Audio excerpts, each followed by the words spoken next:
السلام عليكم ورحمة الله وبركاته. الحمد لله والصلاة والسلام على رسول الله صلى الله عليه وسلم وعلى آله وأصحابه وسلم تسليما كثيرا وبعد.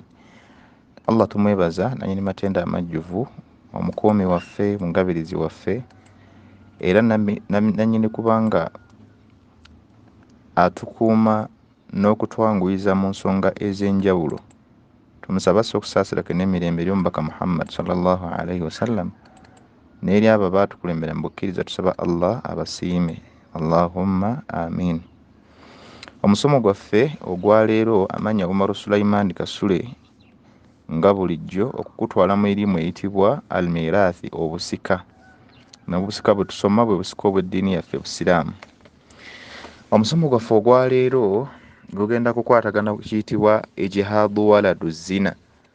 Ijhaadu waladu zina, okujjamu oba okujjamu olubuto, omuzungu kyayita abortion. Omukyalo okujjamu olubuto ng'omwana amufunye mu bwenzi. Naye nga tetunnalaba ekyo, tujja kulaba kye bayita al ijhaadu bisifatin amma au bisuratin amma. Tusooka tunulye kye bayita abaffe okujjamu olubuto kiramulwa kitya. Olwo no tubategeeza twogera ku bantu abafumbo abali mu bufumbo obutuufu obutukuvu.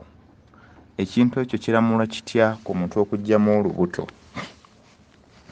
Naam, agambye nti hukumu ijhaadu ba'da nafkhi arruhi. Abaffe omuntu alamulwa atya singa ajjamu olubuto ng'omwoyo gubadde gumaze okuba nga gufuuyibwamu mu mwana oyo, amakulu mu lubuto lw'alina, nga Allah subhanahu wa ta'ala amaze okutuma malayika n'ereeta omwoyo n'ebeera nga egufuuwamu mu lubuto lw'omukyalo oyo, omwana n'aba ng'olwatonze afuukidde ddala muntu, ate oli n'agenda n'akola abortion n'amugjamu. Atugambye nti ittafaqa al-fuqaha ala hurmati ijhaadi ba'da nafkhi ruhi. Abamanyi bonna beegatta okugaana omukyala yenna okujjamu olubuto singa omwana aba afuuyiddwamu omwoyo. Walaw bittifaaqi zawjaini, newankubadde nga abafumba ababiri omwami n'omukyala basobola okuba nga bakkiriziganyizza okukola ekikolwa ekifaanako bwe kityo. Lianna hadha qatlu nafsi, olw'ensonga nti ekintu ekyo kiviirako kye kimu kyennyini ekigambibwa okutta omwoyo oba okuzikiriza omwoyo bighayri haqqi, nga toguzikiriza ku mazima amakulu, nga tewali tteeka lyonna mw'oyise kubanga okola ki, ng'oguzikiriza ettuufu. Fayadkhulu fi qawlihi ta'ala, omuntu n'ayingira mu aya Allah subhanahu wa ta'ala ku bujulizi ku nsonga eyo. Agamba Allah subhanahu wa ta'ala nti wala taqtulu nnafsa allati harrama Allahu illa bilhaqqi, temugezangako ne muzikiriza emyoyo egyo Allah tabarakahu wa ta'ala gye yabaziyizaako, gye yabagaana okubanga mugizikiriza nga temuyise mu makubo matuufu, nga temuyise mu mazima. Emyoyo giyitibwa ku mazima gimanyikiddwa ng'omuntu okutta munne nga musse tewali nsonga naye alina okuttibwa. Ekitegeeza nti ono attiddwa omulundi ogwokubiri ayasse munne aba attiddwa mu mazima olw'ensonga y'okutta, oba omwenzi nga bwe twalaba bwakubwa amayinja aba attiddwa mu butuufu, wamu n'abalala abagwa mu kkowa erifaananako bwe lityo. N'olwekyo ekyo nno ojja kukisanga eyo aya ziri mu surati, ojja kulaba mu suratu al-An'am aya ya 151, ogende mu suratu al-Isra'i ensonga yemu Allah gy'ayogerako okuva ku aya eya 31 paka ku aya eya 33. Aya ezo zinnyonnyola ku nsonga eyitibwa okutta omuntu ne penalty Allah tabarakahu wa ta'ala gye yateekawo ku nsonga eyo. وقد نقل الإجماع على حرمة الإجهاض بعد نفخ الروح. الفقيه المالكي ابن جزي في قوانينه الفقهية حيث قال era kituleeterwa ijmaa, kitegeeza okugatta kw'abamanyi nga yemu ku nsonga gye tujuliza singa abamanyi baba beegatta ku nsonga naffe tugyegattako. Agamba nti kwaleetebwa okwegatta kw'abamanyi. Omumanyi ayitibwa Ibn Jaziyi, nga Ibn Jaziyi ono yayitibwa Abul Qasim Muhammad Ibn Ahmad al-Jaziyi al-Gharnati. oyo nno atuleetera obujulizi ku nsonga eyo ng'atugamba nti abamanyi bakyegattako mu kitabo kye kiyitibwa al-qawaninu al-fiqhiyya. N'agamba nti abamanyi bonna nga beegatta ku nsonga eyo, oyo nno emumanyi ku sayidi ya Imam Malik oba ku madhhabu ga Imam Malik. Agamba nti wa idha qabada arrahmu almaniyu, singa nabaana y'omukyala efuna spams ezo n'ebeera nga eziritaininga amakulu nga bwe tukimanyi bulungi abantu abakulu bwe mba nga musinkanya abafumba ababiri, omwami n'abeera nga adipositinga amaniyu oba amazzi spams ezo mu nabaana y'omukyala, nabaana nereceiving amazzi ago, spam head n'ebeera nga emiitinga ne ovum, amagi g'omukyala n'ag'omusajja ne gamiitinga ne gasisinkana, lam yajizi ta'arrudu lahu, tekigwana kulemesa process eyo kugenda mu maaso. Wa ashaddu min dhalika idha nufikha fihi ruuhu, ate kiba kibi nnyo era ezambi libadde nnyo omuntu ly'aba akoze singa omuntu aba atajjeemu lubuto. Fa innahu olubuto naddala ng'omwoyo guba gukoze eki, ng'omwoyo gubeera gufuuyiddwamu mu lubuto olwo, amakulu ng'omwana atondedde ddala. Fa innahu qatlu nafsi ijma'an, ekyo nno kyegattibwako abamanyi nti omuntu ddala abeera attidde ddala omuntu, kiri nga bw'onookwata ekiso n'otema omuntu. Wakadhalika ma jaa fi nihayati almuhtaaji, era kyenyi ensonga y'emu eyajja ku nkomerero y'ekitabo ekiyitibwa almuhtaaju.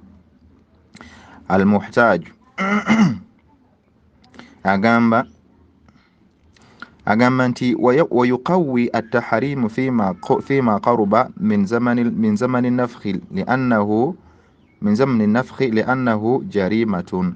Agamba nti ensonga amakulu kyanywezebwawo, amakulu kiyitibwa kyamaanyi nnyo oba okugaana okw'amaanyi nnyo okwajja fi tahrimi fima qaruba, kwekyo ekiba kisembe oba olubuto oluba lusemberedde min zamani nafkhi, okubanga omwana afuuyibwamu omwoyo. Amakulu omwana ng'asemberedde okubanga Allah tabaraka wa taala atuma malayika mufuuyemu omwoyo, li'annahu jarima, olw'ensonga nti ekintu ekyo kibeera kinene, abafu omwana afuuyibwamu ddi omwoyo.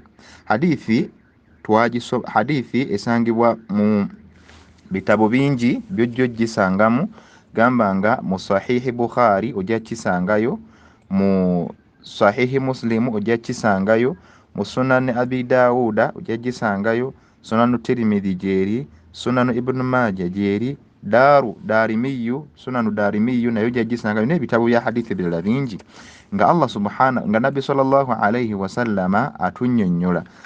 Hadithi egamba nti haddathana Hasan ibn Rabi'i, hadithi yatunyumiza amakulu aleeta hadithi aga nti yatunyumiza Hasan mutabani wa Rabi'i, haddathana Abu Ahwas, naye nga naye agamba nti ebintu bino byamunyumizibwa omusahaba oba omusajja ayitibwa Ahwasi an A'mash, nga naye yabijja ku ayitibwa A'mash nga yabijja ku musajja ayitibwa Zaid bin Wahabi. Qala Abdullah, nga Zaid bin Wahabi agamba nti Abdullah yagamba, hadithi eno zajje mirundi egy'enjawulo mu sanadi zaazo, endala ejja kugamba Abdullah ibn Mas'ud, ejja kubeemalayo nga bwe zajja, amakulu ripoota y'omu naye ebigambo eby'enjawulo byajja mu hadithi naye nga hadithi byonna bitegeeza amakulu ge gamu. Agamba nti haddathana Rasulullahi sallallahu alaihi wasallam, nga Abdullahi atugamba nti Nabbi sallallahu alaihi wasallam yatunyumiza n'atugamba wa huwa sadiqul masduq, nga tukimanyi bulungi nti ebigambo byayogera tebiriiko nfuufu, ye mukakasa asinga abakakasa bonna oluvannyuma lwa Allah subhanahu wa ta'ala. Yagamba nti inna ahadakum yujma'u khalqahu fi batni ummihi 40 yawman, mazima omu ku mmwe oba buli omu ku mmwe akuŋŋaanira mu lubuto lwa nnyina okutondebwa kwe ennaku 40. Thumma yakunu alaqatan mithla dhalika, oluvannyuma lw'ennaku ezo 40 afuuka ekisaayisaayi oluvannyuma lw'ezo mu bbanga ly'okubeera amazzi, abeera nutfatan. Hadithi endala yaleeta nutfatan, yaleeta nti omuntu abeera mu lubuto lwa nnyina ng'amagi g'omukyala n'ag'omusajja diffusion kitegeeza okubeera nga gatabulagana, nga bulaba dissolving, bw'oteeka sukaali mu caayi n'abula nga tokyasobola kulaba caayi naye sukaali, naye ng'ate bw'onywa owulira sukaali mwali. amakulu ne mukyala n'omusajja bwe kibeera ng'amazzi ago gasisinkanye. N'olwekyo n'ategeeza nti ennaku eza 40 omuntu abeera amazzi ago gakyetabula ag'omusajja n'ag'omukyala okukola ekintu kye kimu.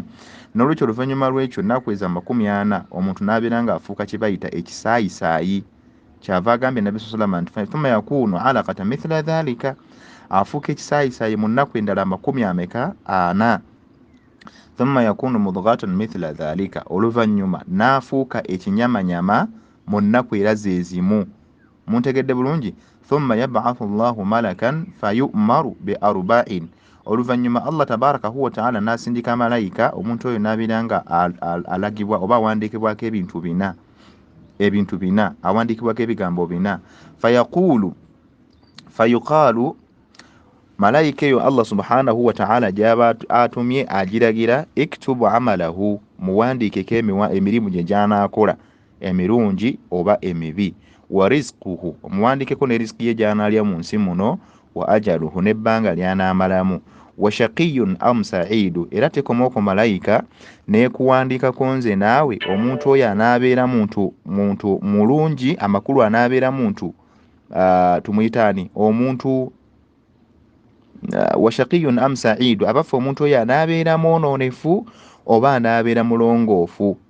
Okyegedde? Thumma yunfakhu fihi ruh, mu luvannyuma lw'ennaku ezo, amakulu ennaku zino emirundi 4 emirundi 3 mu process omuntu gy'ayitamu, oluvannyuma n'abeera ng'afuuyibwamu omwoyo mu mbeera efaananako bwetyo ng'ali mu nabaana wa nnyina z'ennaku awamu 120. Hadithi tegweddeeyo, amakulu mahallu shahidi ye tubadde twagala okulaga mu steps omuntu gy'ajja atondebwamu. So mu nnaku eza 20, 40 omuntu abeera 40 ng'akyali mazzi, geetabula n'amazzi amalala okukola amazzi ga mulundi gumu.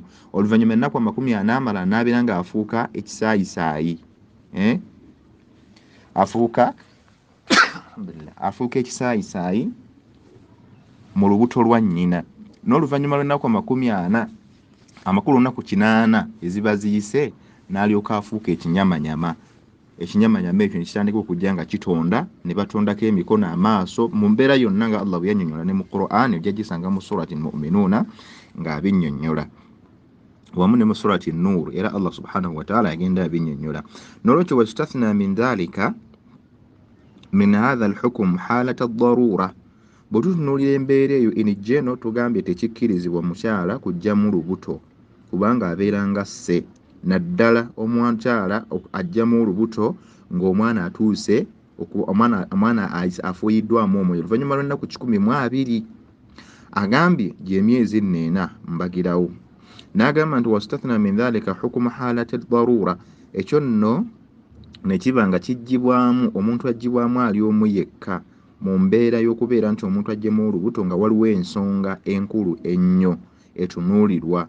Wa hiya halatu ma idha ta'akkadat au idha ta'akkadna bitariqin muwathiqa au almuwaththaq bihi, naddala nga singa tuba twekakasizza nga tuyise mu makubo ageekakasibwa obulungi, katashkhiisu tibbi, nga bwe tukozesa abasawo, wa ahlul khibra, n'abantu abakugu, min ahli salaahi, mu bantu abamanyi ebyobulamu.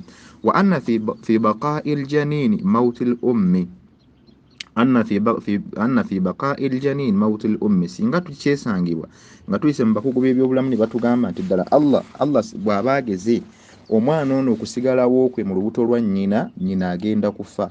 Wa anna tariqata al-wahidi li inqadhi hayatiha huwa ikhraju al-janin, era mazima omukyala ono okumusigazaawo okumulitaininga nga akyali mulamu tulina kubanga tujja mu lubuto. Fa innahu yajuzu fi hadhihi al-hala, olwo nno mu mbeera eyo kijja kubanga kikkirizibwa omuntu kikola ikhrajiha amalan biqaidati ad-daruriyati tubihu al-mahdhurat, kijja kuba olwo kikkirizibwa nga tuyita mu principle, mu qaida y'obusiraamu, principle abamanyi zebeegattako mu qawaidul fiqhiyya egamba nti ad-daruriyati tubihu al-mahdhurati, ekintu ekyagaanibwa kikukkirizibwa okukola singa waliwo ensonga ekoze eki ekukkirizibwa okukola amazima obuzibu oba butuusieko.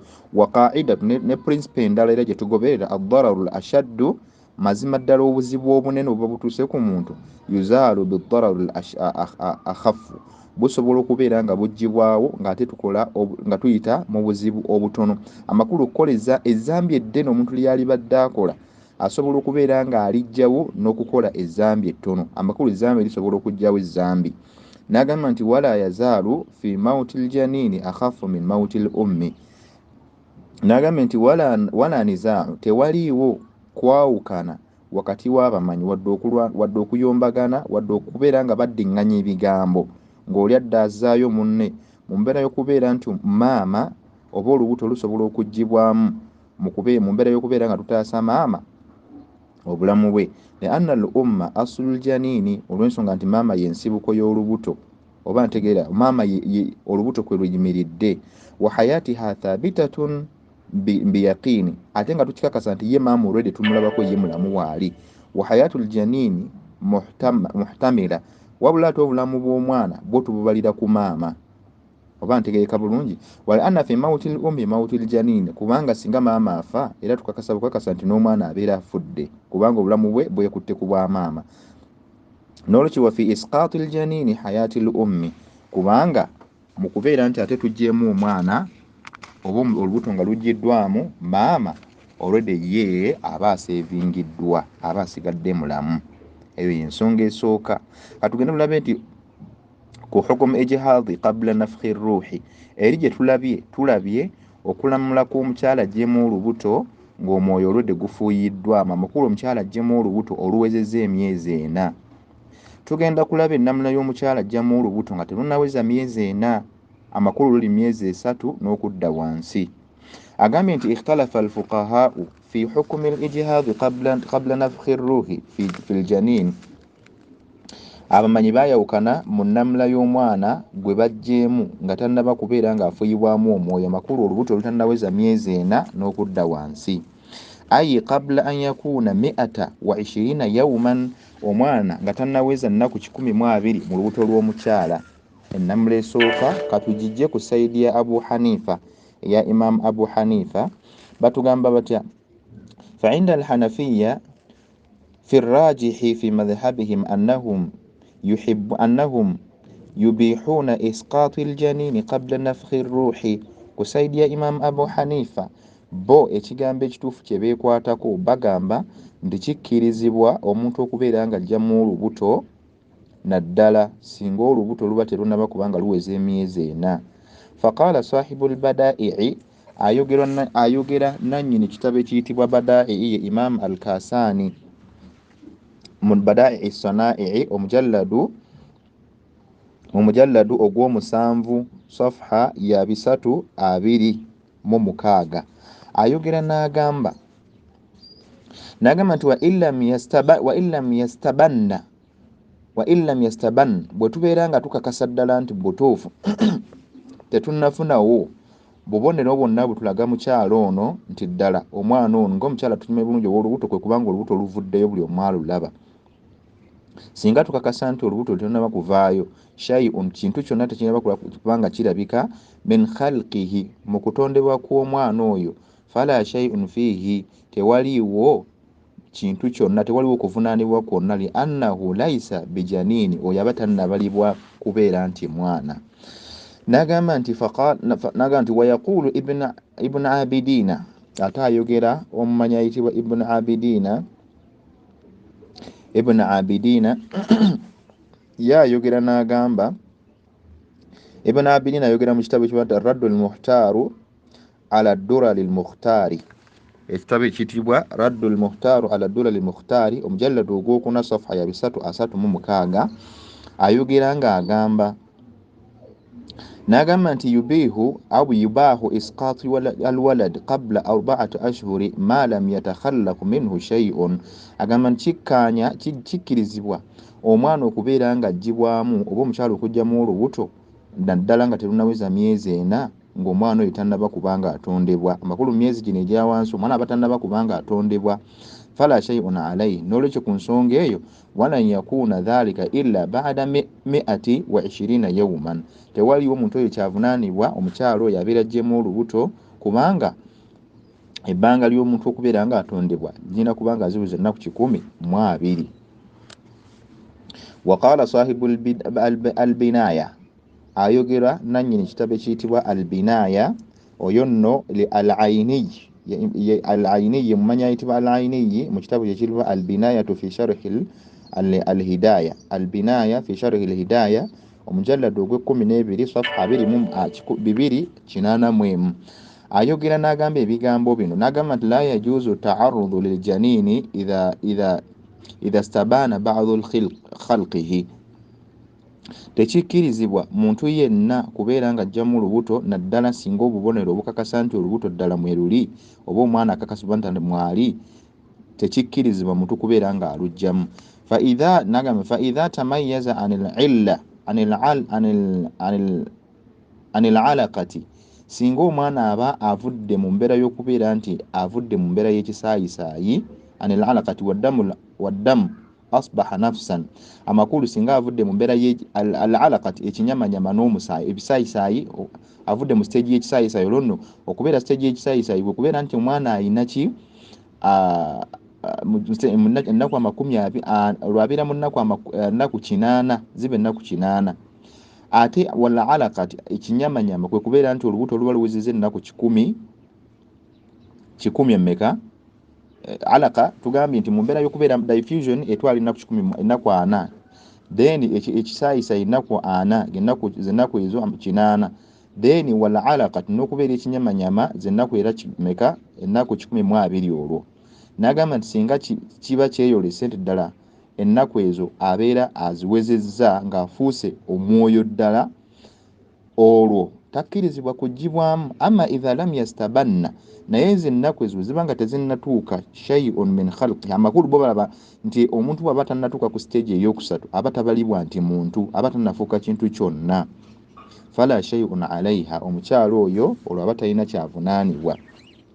So yadhharu fi khilali ma sabaqa min al-aqwali sabiqa, ekyo nno kitulaga mu bigambo ebyo byetwogedde ebikulembedde anna ghaliba al-hanafiya, abasinga obungi ku bamanyi ba saidi ya Imam Abu Hanifa abaatiikiribwa abamanyikiddwa, yubihuna al-ijhadha qabla an yabda al-janina, bagamba nti omukyala waddembe okugyamu olubuto naddala nti omwana aba tannaba kubanga akola ki, atondebwa bitakhalluq, mu kutondebwa kweddala kwennyini.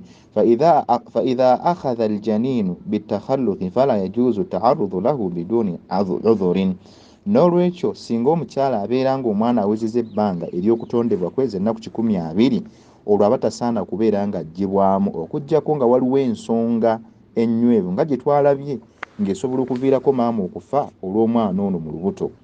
Ne tugenda ku bamanyi abookubiri ku sayidi ya Imam Malik al-Malikiyya, falahum qawlan, bo balina enjogera 2 oba endaba 2 ku nsonga eyo. Ensonga gye tuliko y'ey'okugyamu omwana oba okugyamu olubuto ng'ennaku z'okutondebwa kw'omwana tezinnaba kuwera, zezo nno ennaku ezitannawera 12, amakulu nnaku 4 paka ku nnaku 8. Abafa omuntu oyo asobola okuggibwamu, omuntu asobola okuggyamu olubuto. Enjogera esooka ku sayidi ya Imam Malik agambye nti yahlumu ijhadhu mundu lahzatu at-talqih al-ula, bo batugamba nti yahrumu al-ijhadhu, kigaanibwa omukyalo okukola abortion, okuggyamu olubuto, mundu lahzati at-talqih al-ula, okuviira ddala ku lunaku olusookera ddala ettondo lwe litonye mu nnabaana y'omukyala erya spams oba amazzi agazaala. Naga nti mujarradi wusuli ma'i rajuli ila rahmi al-mar'a, ebbanga lyamala nga amazzi ago gatuuse mu bwoyere bw'omukyala mu nnabaana ye, fa innahu yahrumu at-ta'arrudu lahu wa ikhrajihi, kiba kigaaniddwa omukyala oyo kubeera ng'akola ensonga yonna esobola okubanga ejjamu olubuto olwo oba ejjamu amazzi ago. Kama dhakara ibn Jaziri fi qawaninihi, nga ku tteeka lye yakulembedde lye twasomye erya Ibn Jaziri lye yagambye nti tekikkirizibwa mu tteeka lye mu qawanin al-fiqhiyyati Ibn Jaziri lye yatugambye nti omuntu takkirizibwa okubeera nga ajjamu lubuto naddala amazzi ago singa gaba gatonye mu nnabaana y'omukyala. N'olwekyo ekyo nno kye kigambo y'endaba esooka ku sayidi ya Imam Maliki. Ate endaba ey'okubiri batugamba nti yahrumu ijhadhu ba'da 40 yawman bittifaqi, bagaanira ddala okubeera nga omwana takkirizibwa kuggyibwamu omukyala okugyamu olubuto oluvannyuma lw'ennaku 40 baada 40 yawman. Wali baganye ng'ettondo lyakayingira mu nnabaana y'omukyala, ate n'ekigambo ekyokubiri amakulu sayidi emu waliwo giheegaana singa ennaku 40 gaba gayiseewo takkirizibwa. Ate abalala ku sayidi ya Imam Malik era bagamba nti ettondo nga lyakayingira bweriti lyakatonya bweriti era nayo bagamba nayo takkirizibwa kujjamu. N'agamba nti wayakunu qabla 40 inda ba'da al-malikiyya wayukrahu qabla 40 inda ba'd al-malikiyya. Saati waliyo abatamwa bakitamwa butamwa nti oluvannyuma lw'ennaku 40 abamu bagaana kitegeeza balina haramu balina hurumatu ijhaadhi qabla 40 bagaana oluvannyuma lw'ennaku 40 takkirizibwa omukyala kujjamu lubuto. Abamu ne batamwa ne bagamba nti oluvannyuma lw'ennaku 40 tebakkiriza kitamwa omukyala okujjamu olubuto. Ate wali batugambye kiri haramu omukyala okujjamu olubuto singa amazzi gabeera gatuuse mu nnabaana. Amakulu omusajja na inseminating oba depositinga sperms mu nnabaana y'omukyala ne gatuuka. Olwo nno gye bayita tugiyita tutya mu luzungu gye tuyita subhanallah kigambo kyerabidde naye nga kyekyo kye bayita formation oba diffusion of female gametes and male gametes to form a zygote. Ekyo nno nkinyonnyodde bunnyonnyozi naye nga ekigambo ekituufu kyennyini kyenkozesa kigaanye singa amazzi geetabula nga gali mu process y'okuba nga gakola omwana ekyo tekikkirizibwa. N'olwekyo dhakara al-Imam al-Kharshi ayogera ti jawaazi isqaati qabla 40 ng'ayogera ku mbeera y'okubeera nga akkiriza omuntu okujjamu olubuto ng'ennaku 40 tegannawera ezisooka ma karahati al-fi'li hatta law adhina zawji, n'okubanga mulimu okutamwa newankubadde ng'omusajja kuba omusajja ye nannyini lubuto ye nannyini mwana newankubadde nga aba alagidde omukyalo okulujjamu bidhalika songa eyo. Faqala la yajuzu al-mar'atu an taf'ala ma yusqitu ma fi batniha min al-janin, omukyala takkirizibwa kukola nsonga yonna ereetera lubuto kubanga luvaamu.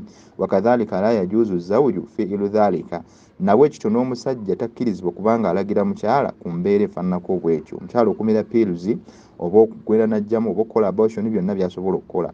Waqiila era kigambibwa nti yukurahu qabla 40 lilmar'ati, era kigaanibwa kitamwa eri omukyala ng'ennaku 40 tegannawera okubeera nga sharubu ma yusqituhu, okunywa eddagala oba okumira pills ezijjamu olubuto olwo.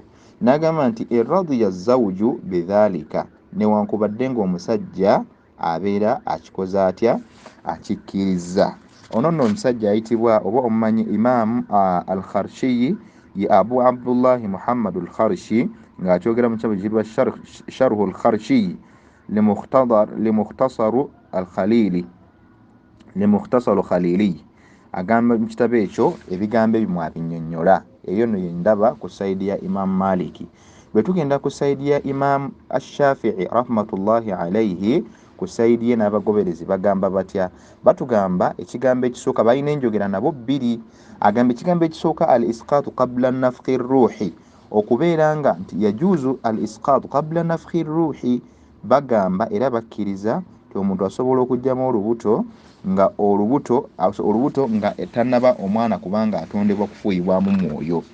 N'agamba nti wa min al-qaa'iliina bihi Shihabuddin Qalyubi, mubamu ku boogera ensonga eyo mwe muli omumanyi ayitibwa Shihabuddin al-Qalyubi fi hashiyatihi, ng'akyogera mu kitabo kye ekiyitibwa Hashiyati al-Qalyubi, ng'akyogera ekigambo ekyo n'agamba nti ye Shihabuddin Ahmad ibn Ahmad bun Salamat al-Qalyubi, ng'akyogera mu Hashiyati al-Qalyubi wa Amirati, mu kitabo kyekyo mwatumu yabyogerere. N'agamba nti naam yajuzu ilqa'uhu, kigwana ayil janin, agamba nti kigwana kikkirizibwa omukyala asobola okujjamu olubuto walau bidawa'in, newankubadde ng'akozesezza eddagala qabla nafkhi ruuhi, ng'omwoyo tegunnaba kutuuka kussibwamu amakulu ng'olubuto terunnaweza myezi 4. Fihi khilafan lilghazali, omwo nno mwe mulimu enjawukana Imaamu Ghazali yayawukana n'abo amakulu n'enjogera eyo gye tugenda okulaba. N'agamba nti wathani enjogera ey'okubiri ye ya Imaamu Ghazali gy'agendako nti la yajuzu isqaatu ljanini mundu lahdati aluluqi fi rahmi, tekikkirizibwa tekigwana era kiri haramu omukyala ebbanga lyamalanga amazzi gano gatonnye ne gafuna enkwatagana n'ennabaana ye, tekikkirizibwa mukyala kubanga ajjamu lubuto olwo. Nolo ila dhahaba al-Ghazali wa ila hadha dhahaba al-Ghazali, ekyo nno Imaamu Ghazali kye yeekwatako. Faqala n'agamba nti walaysa hadha al-azlu, ekyo nno tekikwatagana na kye bayita azlu. Kye bayita azlu kiyite withdraw method. Abasajja bwenjogera ekyo bakimanyi. Amakulu abafumba babiri bwe basinkagana omusajja n'aba ng'awuliremu embeera nga bali mu kuzannya akapiira, kubanga y'embeera enjogera eriwo, bwe babeera mu kazannya akapiira amakulu giyite sex, bali mu mbeera zaabwe ez'obufumbo basisinkaganye, omusajja n'aba ng'afunyemu embeera y'okubeera nti awulira amazzi gagenda kumufulumamu, sperms agenda ku discharginga, n'afuluma mu bwerere bw'omukyala, amazzi ago n'agayiwa ebbali. Ekyo kyayogerako nti ekyo nno tekikwatagana na kino kye twogerako. N'agamba nti kal ijhaadhu walwa'du, tekikwatagana na kubeera nti kikwatagana n'okugyamu olubuto oba okutta omuntu.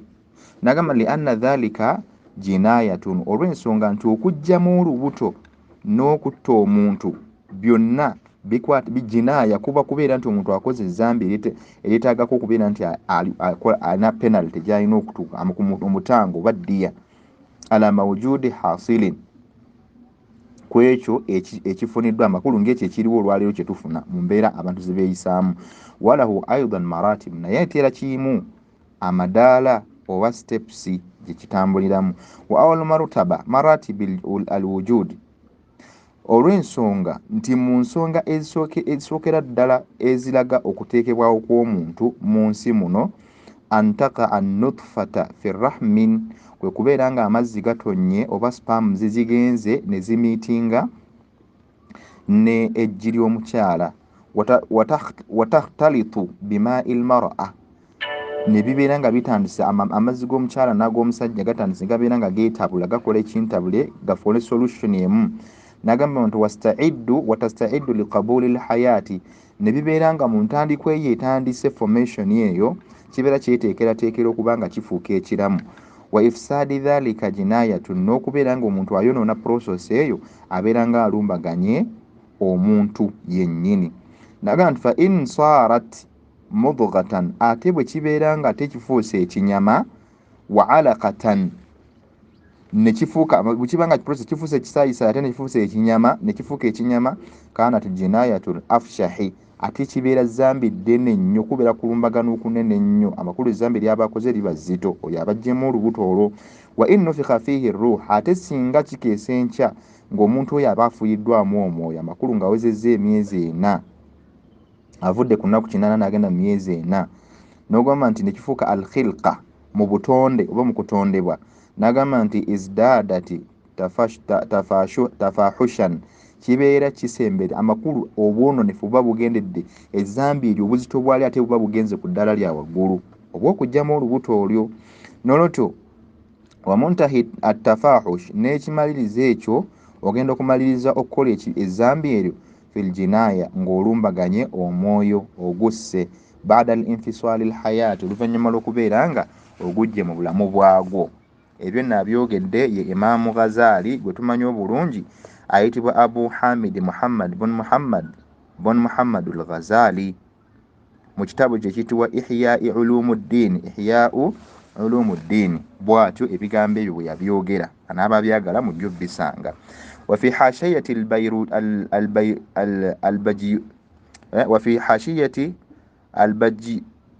al-Bujayrami, ne mu kitabo ekiyitibwa Hashiyatul Bujayrami ala al-Khatibi, ng'ayogera ku muntu